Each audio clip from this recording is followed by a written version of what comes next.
Hello everyone, welcome to the another video of coding interview questions. So in the previous video we discussed about calculating the number of occurrences of a particular word in a string. In this particular video I would be covering related to characters. Say for example you are having a string and you have to calculate the number of occurrences of a particular character inside that particular string. Say for example you have input as good and you want the output that the G has appeared one time, O has appeared two times and D has appeared one time. So in this particular problem, like, there can be different variations to this particular problem. So for example we can resolve this particular problem using Linq. We can also resolve this problem using dictionary. And we can also resolve this problem using system only. But what happens is, like, during the coding interviews we are given a particular compiler. Like some of the compilers don't use system.collection namespace, and that's why we have to resolve the problem using system only. Or if you are in a coding test, which in the front of the interviewer he asked that don't resolve it using dictionary, you have to resolve it using normal, without using dictionary. So there are different ways to resolve it. We can use it with just using system namespace. We can do that, and I would share that in the solution section. Also, if we also want to find out of the grouped collection which is the character that has occurred the maximum number of times, so we would also find that. So let's go on to the actual problem solution. So looking into the Visual Studio, so here is the okay,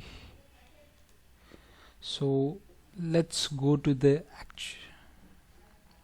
okay, so let's in the Visual Studio, this is the whole structure that I have created. This is the max. This is basically a common class which has, so each and every class that are represented over here is having a execute method, and my class of this which is basically a max char character count. So it also has a execute method. So on the start of the program I'm going to call this particular method, and if I go inside this particular definition, like, okay, this class is already opened.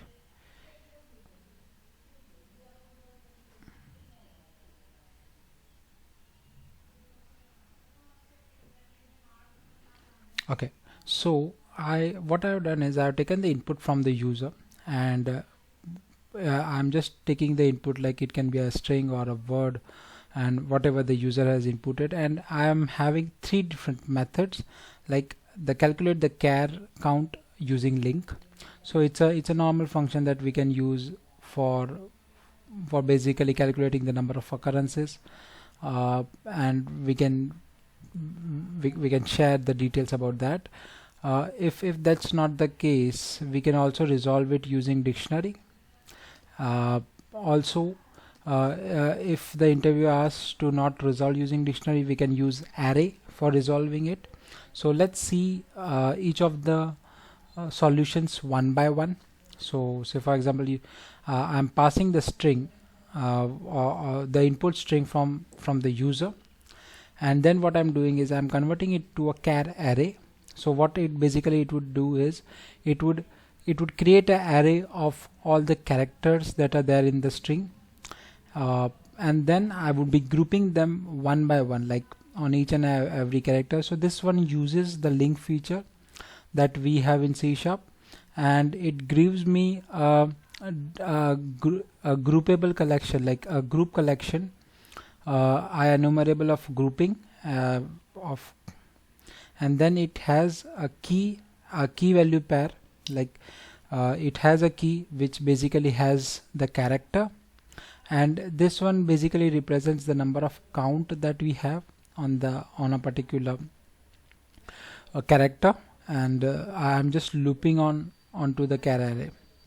Moving on to if so this is a normal Linq function, but the interviewer says that don't group it using Linq. I want to resolve it in a different fashion, like your own way of writing the code. So if that's the case, then we can resolve it using dictionary. So what I've done is, again, up till to char array I've used the same. I have not made any changes over there, but the grouping part I'm not doing over there. I'm using a dictionary which is of char, which is a char and a int. So basically this particular char would basically store the character array, and int would basically store the number of occurrences in a particular string or a word. So I'm looping onto the char array. So for each and every array I'm just checking if the dictionary contains a specific key, that is basically a char, and if it contains, then I am just adding to the one to the actual count, like whatever the count it may be. Say for example it stands at, as of now it stands at maybe 2, then just add 1 to it so that it becomes 3. And if it's not the part of the dictionary, in that case I'm just adding the character and initializing it to 1 so that it becomes actual 1 in it. Once I get the whole dictionary iterated, like the whole char array iterated using and inserting the values inside the dictionary, I am looping onto the dictionary, and I'm just printing out the values, like if r.key and r.value, like this character contains this particular key, has appeared this number of times in a string. If using, so this one was using dictionary. So if the interviewer asks that don't use dictionary, like not using systems.collection namespace, just want the system namespace. The reason behind using this one is like systems.collection dictionary is not, so say for example in one of the interview that was asked to me in one of a what we say, in one of a multinational company, it was having like the compiler it was supporting was just using system.namespace. There was no other compiler that was coming up. Like if I use system.collection namespace, it was not supporting that, and that's why I had to resolve that particular problem using array. So this is this is the function that we can resolve it using array. So let's see how we can resolve this particular function. So say for example the same, like the input string, I'm converting it to a char array, like so this is a I'm just converting to so this basically gives me array of characters from a given string, and post that what I'm doing is I'm declaring int array up to 256, like array which can store 256 integer values, and then I'm declaring a max count. I would show what exactly are we doing with this particular error. There is a trick over here, so I would I would share that.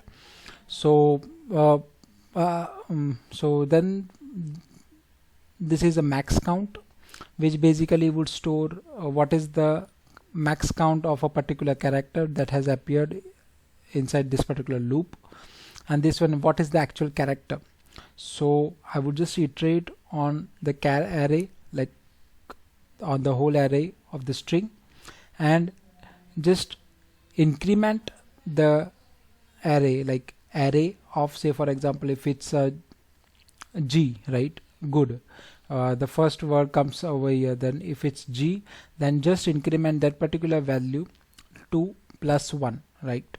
And if max count, which as of now is 0, but it increase, like if the max count becomes one of the character has appeared 3 times in it, and if that particular value is less than a given value, in that case I'm incrementing the max count, and I'm not incrementing the max count, I'm assigning the actual value of the array to the max count, and I'm also assigning the char array to the max char variable, and that is what I'm printing out over here. Once I have this particular part, like the char array, like I am just getting. So this particular loop that I am doing over here is just to check how many times a particular like this particular, if I loop onto this particular array, then it would basically show me 256 times, which is not actually required. I just want it on the distinct array list of a particular char array. So if, for example, it contains just 3 characters which has appeared in a particular given word, then in that case I would just enumerate on that particular char array, and that is what I'm doing. Like this particular char array which I have stored over here, I'm just getting the distinct, and based out of that I'm just printing that this character, whatever the character it may be, has appeared this number of times in a string. So that basically would resolve the problem for me. I would just share one more thing, that there was one thing over here like the int array. Okay, so we would see this one in action.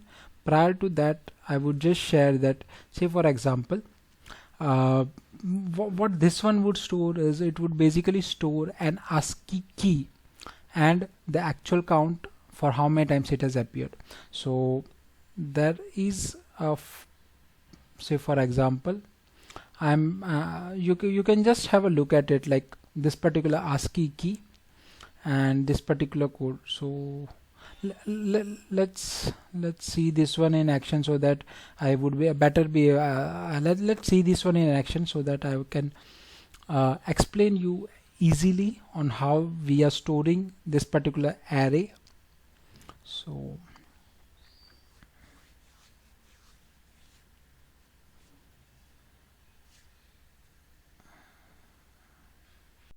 okay, so this particular problem would be solved using 3, and we have a separator in each of the function, right? So the first one would be using Linq, the second one would be using dictionary, and the third one would be solved using array. So let's see this one in action. Like I'm just saying good God. Okay, to differentiate, like God. So let's see this one in action. God, good. Like I have taken over here two different capital G and a small g, and just to share some differences over here. So this is the breakpoint that we have hit over here, like so.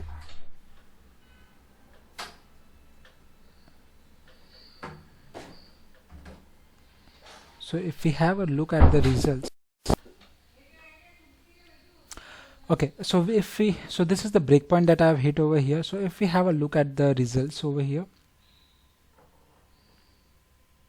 so this one 71 is the, so this 71 G and 103 G, which basically represents a small g. Now if we have a look in the ASCII table, the 103 G, that is the ASCII code of a small character G, and 71 is ASCII code for a capital G. So that is the difference that it makes. Like I'm basically storing ASCII array and then the actual count of that particular array. So this is the actual tweak that many of the people don't know, but this particular is a easier way to resolve this particular problem just using array. So and here is the output.